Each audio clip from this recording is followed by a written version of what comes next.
Господин Ангелов, поздравления за чудесната победа в неделя срещу Перун Кресна. Бихте ли казали няколко думи за матча? Ами разбира се, това, което беше изнесено в пресата, смятам, че сумарно е най-точно казано.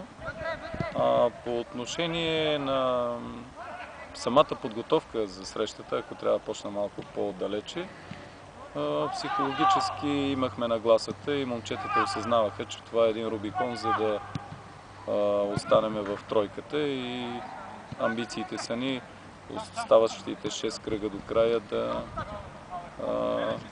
вземе и второто място, защо не. Така че психологически работехме много за този матч, тактически се подготвихме, имах там колебания по отношение на тактическата постройка, но в крайна сметка решението ми явно беше правилно и в крайна сметка се оказа решаващо за изразителната победа. Но за мен тази победа се дължи главно на момчетата, които осъзнаха важността на матч. Защото в други случаи изглежда тяхната настройка се разминава с предварителните очаквания и в крайна сметка ние така загубихме 8 точки. В смисъл равни матчове, които бяха спечелени за нас, и изпуснахме важни точки, които сега биха ни отредили второто място. Затова казвам, че много важно беше психологически да се настроят, защото по отношение на техните технически умения, тактическата им дисциплина нямам забележки. Мнението на всички е, че нашия отбор е един от най-стойностите в В група като цяло. Затова оставаше само те да бъдат настроени за тази среща. Изиграха я с настроение, изиграха я с огромно желание за победа. Радвам се, че не се пренавиха, защото обикновено и това се получава, когато желаят много да постигнат победата. Има и такива моменти, така че не превишиха онази доза, която щеше да се окаже фатална, ако прегорят в определения матч. Защото има и такива случаи. Но справиха се и с това, за което съм им благодарен. Настроението сега е много добро. И утрешния матч ние го гостуваме на Бенковски Костинброд.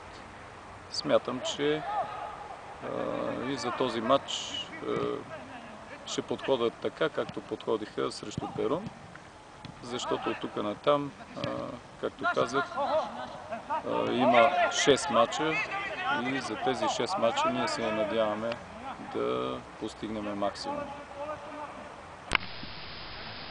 Казахте, че е важно нашия отбор да остане в тройката, което е абсолютно сигурно. Имаме ли шансове да преборим Миньор Бобов-дол в борбата за второто място? Ами всичко зависи от нас. Разбира се, изтечение на обстоятелствата, ако Бобов-дол не правят грешка. Защото те имат матч по-малко, с 2 точки са напред, което означава, че ако се стекат така обстоятелствата до края да побеждаваме, те ще имат преимущество. Дори и при последния матч, на който ние сме домакини, дори и да ги победим. Така че ние максимума трябва да търсиме, остава да очакваме грешка от Бобов-дол. Такава грешка със сигурност може да се случи в последните няколко кръга. Бяхме свидетели как те изпуснаха такива точки. Въпросът е, следващите матчове, къде вие виждате повратна точка за нашия отбор? Имате ли някакви опасения в следващите матчове? Ами вижте, нищо не е сигурно. Значи, всеки един от противниците ни от тук нататък, независимо от тяхното подреждане в класирането, има своите шансове, защото все пак това е футбол. Ние 100% не можем да сме сигурни. Аз знам, че оставащите матчове ние трябва да вземем 18 точки. Но това е само нашето желание действителността е съвсем друга. По отношение на това, дали виждам някъде проблем, ако така разбирам въпроса, по-сериозен проблем очаквам в Хаджи Димово с отбора на Места, защото той, така от това, което показва в последните матчове, изглежда, че има амбиции да играе добър футбол и го показва с резултатите си. Техните резултати са едни от най-постоянните напоследък. Така че ако някаква спънка се получи за нас, то аз я очаквам там. Но не забравяйте, че ни гостува в неделя Хебър. Хебър е отбор, който се бори да не изпадне. За съжаление, трета година го правят. Но този път като че ли са най-зле и те ще борят максимума от оставащите си кръгове до края да могат да се спасат от изпадане. Виждат се и последните им резултати. Не си мисля за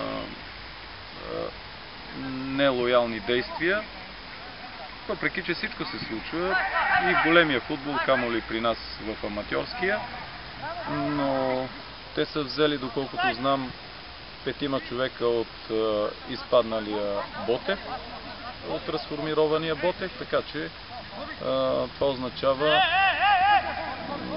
едно стягане на редиците и класа в техния отбор в последните им матчове, това, което ще им трябва за оставане. Така че и този матч ще бъде на предела на възможностите и на двата отбора. Също няма да бъде лек.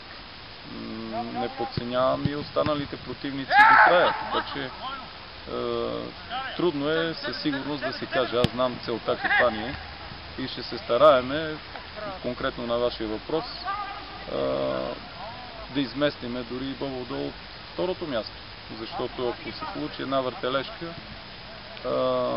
поне удовлетворението от това да сме в челото и да вземеме призовото второ място ще бъде много сериозно. Както за нас, така за целия град, за общината и най-вече за тези, които ни спонсорират, за тези, които дават средствата, за да стигнем до тук и да направим тази солидна организация и всичко това, което се прави в клуба. Отново да се завърна към началото на нашия разговор и предстоящата среща с Бенковски в град Костинброд. Какво е кондиционното състояние на тима? Имаме ли контузени, наказани футболисти? Към настоящия момент имаме двама с контузии. Единия е Юлия Анакиев, опитен футболист. Това беше един от защитниците, който се контузи срещу Малеш Микрево. Другия се възстанови сравнително бързо. Това беше Косо Германов, който взе участие в последния ни матч с Кресна и се представи много добре. И така още една контузия имаме на още един състезател, която смятам, че няма да му позволи да вземе участие в този матч. Той може би няма да намери, така като гледам до тази тренировка, до тази вечер. Не смятам, че има шансове да влезе и утре в групата. Иначе кондицията им с оглед на матча, който приключи в неделя и това, което направихме тук, възстановителна тренировка и днешната чисто тактическа, смятам, че е на добро ниво и ще са готови за утрешния ден.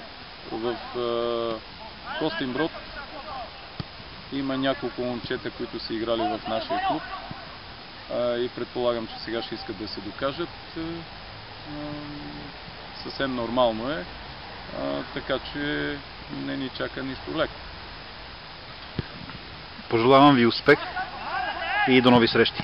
Благодаря и на вас и дано дойдат доста повече фенове да ни подкрепят там, защото нашите фенове са само за домакинските матчове, би следвало така да дават импулс и вяра на отбора, дори и при гостуванията ни.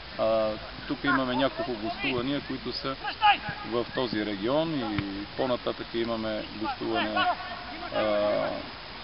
на Искър.